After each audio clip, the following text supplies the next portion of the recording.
Hello. Hi, guys. Thank you. Oh, this is great. Well, Jess is speaking upstairs. That's still many people are here. So, you've seen the title, so don't expect too much. My name is Martin, and I'm a photographer and filmmaker by trade, and the owner of Not Important Studio here in the Netherlands. I mostly work in the luxury industry. I worked for brands like Nike and Johnny Walker and L'Oreal. Been in many magazines all over the world. And in 2020, like half of you, I had a lot of time on my hands. So I started to wanted to make films for products in my studio.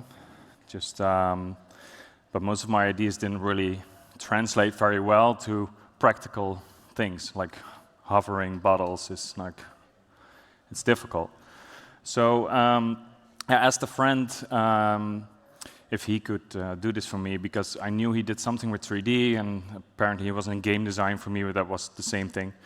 And he said, like, well, no, it takes way too much time. Do it yourself, download this free software. I thought it would be free, so, must suck. So I tried, and I spent 6 months on a concept that was way too hard, never saw the light of day, but I was hooked. I was mostly hooked on the community that I found online, and from 2022 onwards, I started Not Important Studio, where I and others work on luxury product works, on videos. Before I continue, I want to show you what we make.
Thank you. Thank you. Thanks. I would like to take you back to last year's BlindCon. Because before I started Blender, I thought I was a very technical artist. As a photographer, I am. I only made 4 pictures, so you can look at these for a while. But after I met you guys online, and I met you guys here, I was like, oof, I'm not that technical. Like, I'm really good with lighting and recreating lighting, and if I look at a picture, I know how to recreate that and like do weird things with lights. But when it comes to like seeing people here with geonodes and rigging and bones and constraints, I'm like, pff. So last year it was amazing, but I felt a bit, I felt like a fraud, because even now that I'm standing here, I feel like a fraud. I think we all know that feeling as artists, right? Like, and I think every creative person knows that feeling, because my way of working is very simple compared to what I see around me. but still it resonates with people here as well. So today I want to talk to you about making amazing work by taking care of your basics and embracing your lack of knowledge. Where are we? Ah, there, yeah. So, and turn it into your advantage. And when being hacky can be a really, really good thing. So let's start at the beginning. Because the end shot for me is where everything happens. I mean this literally, because a lot of the times in the videos that I make, and it's the last shot of the sequence is where everything is, right? And it most of the time has all the elements that we need in the rest of the video. So why not start there? And if not the end shot, then your fullest shot.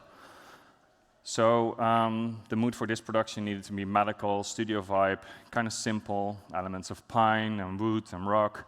So I built up this end shot, very simple shot, and then I look around. I'll just take a look of what inspires me, right? Like the bottle, the plants, the petri dishes, and how could this come together? And then I start to look around, rotate stuff, pull it apart, and then from this one little shot, you create that one, you create that one, and I keep making new files, just copy files, mess around, save them, and from that one shot, with it like a day, you can already have so much more. So very simple. And what I like about Blender, and as far as I know, it's one of the most flexible render engines with cycles, is that you can, like, you know, open as many blenders as you want. If you have multiple GPUs, render on one, work on the other, and send it to the other GPU. Just keep going, keep just making work, low samples, just keep smashing those shots out, put them in a timeline, and then, you know, by the end of the day, you're already pretty far along. And then you need to worry about some complementary shots to sell the concept a bit better. Maybe hire an extra artist to make something that's slightly more difficult, and to strengthen your concept. So I want to talk to you about some really basic tools that just work. This is going to sound like the ABC of 3D, so I hope you can follow along. So it sounds very, very obvious, but products animations are mostly about products. So storytelling and emotional hook are important, but the product is the most important thing. So by simply focusing on the craft and details of the client, of the client's product, you already set up half your timeline. It gives you tactility to your video, then add moving lights or parts of your model. And in my opinion, these shots matter the most because the client is the most happy and the most excited about these shots. In my opinion, when you spend like 4 days on a liquid simulation, they don't care. This is why they came to you, and this is where you spend most of your time. So they're in the business of selling watches and perfumes. They're not in the business of simulations. So you want to do some interactions, right? Make some nice simulation. I don't want to do that. I don't want to do simulations. If I really don't have to, I think hand animation is much more preferably used because it takes all the guesswork. I want this to be here in this moment, that needs to collide there at that moment, and it needs to move away from that at that moment. If it's simple enough, hand animate always. And that works because I really don't give, sorry, I don't care about all the other angles. I care about one angle and one angle only. The rest, I don't care. And I keep telling this to other artists as well. It's like, why are you like spending so much time? And it's like, it looks great from all angles, but you spend 2 days or 3 days on this. Like, why is that the thing? Like, this should work. I don't care if that bloop doesn't make sense from that angle, but there, it's fine. So less hassle. Another thing that I really like, and I can't stand here and not talk about donuts, at least the first time that I stand here, you need to mention a donut. It's a trick that I use a lot, also on set. If I still make films, and I'm a photographer as well. And I love putting glass objects in between my cameras and my object. It's super quick, dirty, easy way to have a good money shot. And I once was on a shoot for a week in the streets of Amsterdam. First day I found like a plastic bottle, very dirty plastic bottle on the street, put it in front of my camera, and it didn't leave my pocket for 5 days. So, you know, obsessive behavior. So in Blender, I didn't overcomplicate it. I approached it like it was a set. So I grabbed a donut, attached it to the camera, displacement modifier, glass shader, and it's just instant magic. It's like you can play with this constantly, add some dispersion, and awesome. You have multiple versions of this, of course. You can use different objects. You can more subtle and almost use it as a lens flare, basically. And I like this because it just, no compositing, straight out of the render. Yeah, you need to smash some more samples to it, but you know. Yeah. So what I said, ABC, motion blur, is always talked about as something to make renders more realistic and believable. And I like to give that a spin. I'm very into motion blur, also as a photographer. And I like to make it a playful tool. So here we wanted to give a sense of hurry, to make a case to the viewer to slow down, to enjoy your time together around your new barbecue. And so we used the crowd simulator, and this, we like quadrupled the speed of the people, remind that you need to also quadruple the animation of the people, because otherwise they start to slide through your scene, even with motion blur. It looks weird. But that worked perfectly. And you can also choose to use it more abstract, to have like some stuff move really quickly and other ones more slowly. And here we up the shutter speed with 3. I don't know what this translates to. It's 3. Looks nice. 3 looks nice. And you can make that more extreme by having 2 objects, and one just go bananas and the other one like normal. This is again normal settings, just default settings. And then you can go really crazy and then, you know, super frantic. And here we take a rolling shutter, top to bottom. Shutter time is very long, but then the duration of the shutter is very short. Shout out to Alvin, thank you. So you don't have to blur, but you do have the bending over time. So now we're getting to the hacky stuff. So I want to talk about something that I'm very passionate about. It's mistakes. I really, really like mistakes because it makes stuff interesting. So let's look at this clip, because this is the second video I ever made with Blender. It's about 5 years old. I had no clue what I was doing, so it's perfect for my next point. Because no self-collision on the fabric. I knew what it was, I just didn't know that if your poly count is way too high, it just explodes and it doesn't work. You know, the fabric creeps between different colliders, because now I know it's better to make one proxy model and, you know, have a collider. Then it was like different, so it just wants to go into the bottle.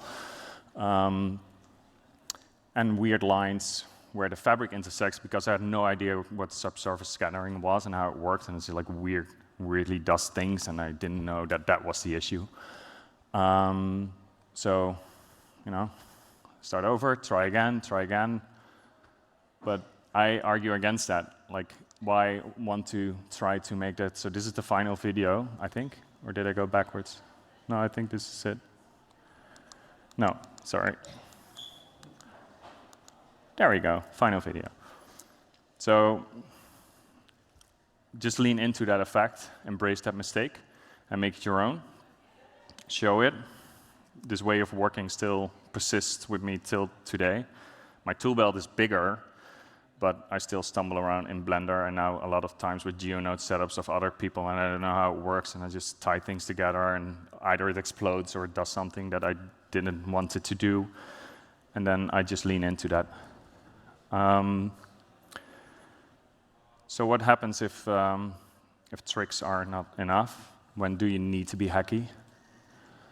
So I got like 2 extra artists, very good friends, Joe Screen Visual, who makes amazing beverage renders, and Thomas Albus, who's just smart and a really good artist. We got a case from our good friends at Artbox in Amsterdam. We needed to make a hero image and a one-shot video for a well-known Dutch coffee brand.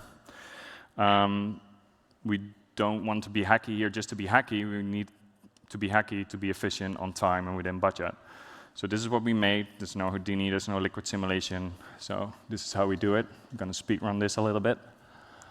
So we bought a pack with Alembic files of crown splashes.